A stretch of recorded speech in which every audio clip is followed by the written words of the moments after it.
get me so excited. Hot baby.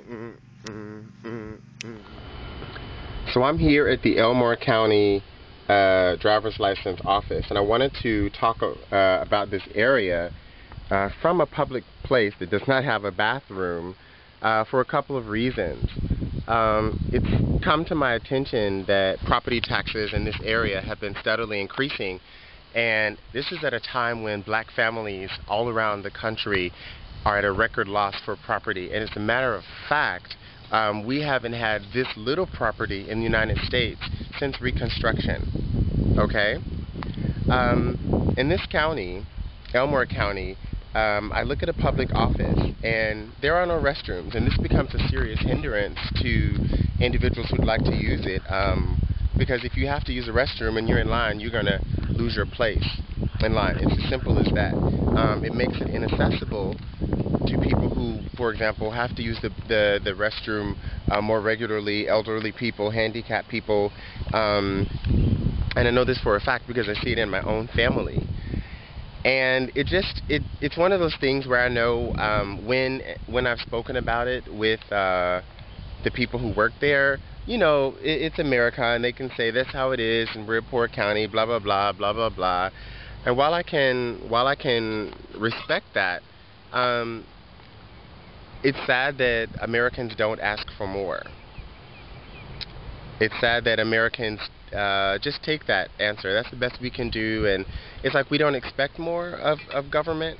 And I think that we should, and I think that we could. And at the other side, this area is increasing property taxes for families that have owned property like mine for 4, 5, 6 generations, and for people who come from plantations. That's you can consider for yourself how big of a deal that is. One thing that I'd like to mention about that is when the property taxes do increase, so much so that the poor families, because they haven't increased wealth because of, you know, the legacy of slavery, they haven't increased wealth significantly enough to be able to afford sometimes the property taxes, and they lose it. And so on the border of Alabama and Georgia, just down the road off 85, you have a Kia plant which provides jobs for those people, you know, those poor and working class people whose parents were cotton pickers, either, you know, sharecroppers or whatnot, and I have both in my family. And so it's a symptom of the elitism that we have here in America, that, you know, such services are not accessible. We don't even know that we should and could ask more, and that people are steadily losing property. And in my family, because of how property has been inherited unevenly with girls as opposed to boys, and then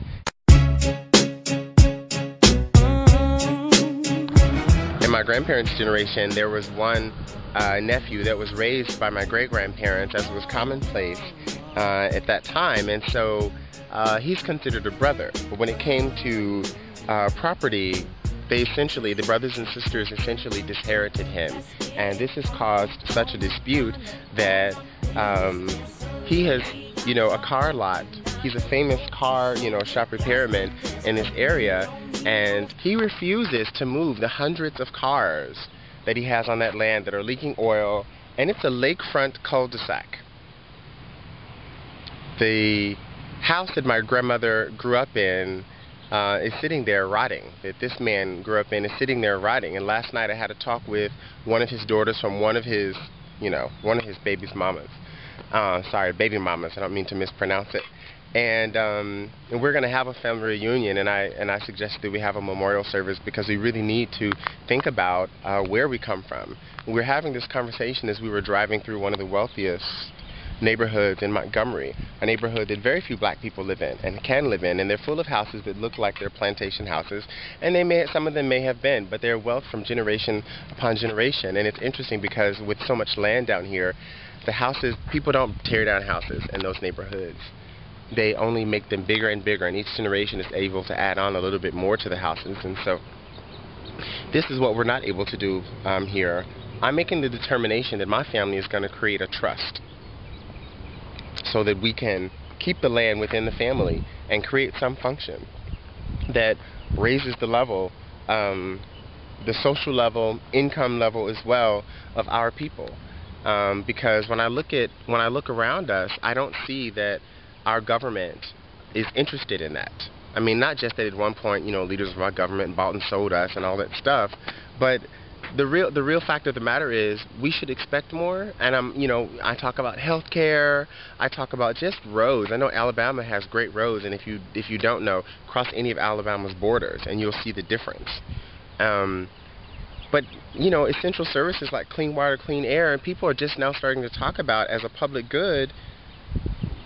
But this is the investment that we make. This is why they can run at a loss. A water company doesn't have to make profit because the investment is in its people having safe and clean water, like this river out here. And so this is my determination. One, to make sure that I have a family of voters, that I have a family of informed citizens. And it's my challenge to every one of you out there, particularly those people of color, but any American who is pissed off. Don't just be pissed off.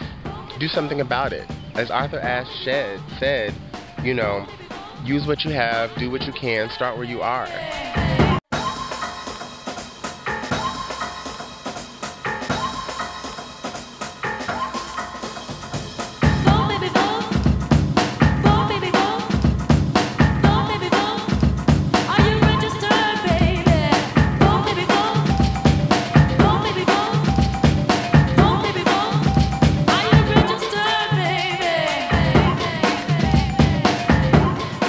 Challenge really is to all of you.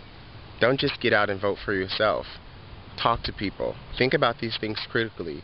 Talk to people who you don't know about their experience and ask them, how do they relate to this government around us?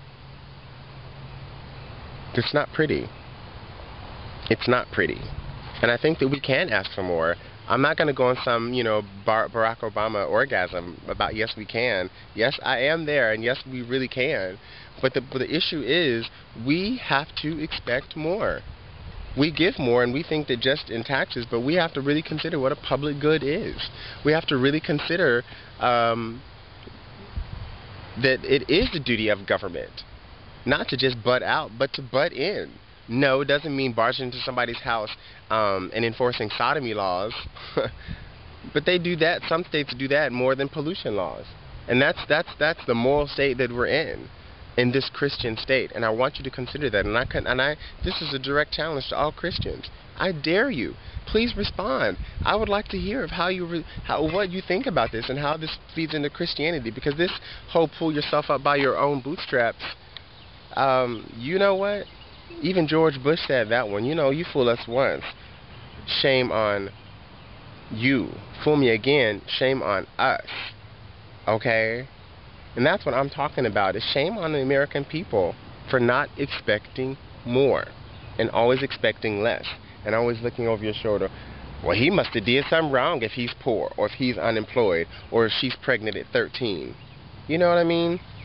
Where's the public good? And where's our public and civic responsibility in all of this?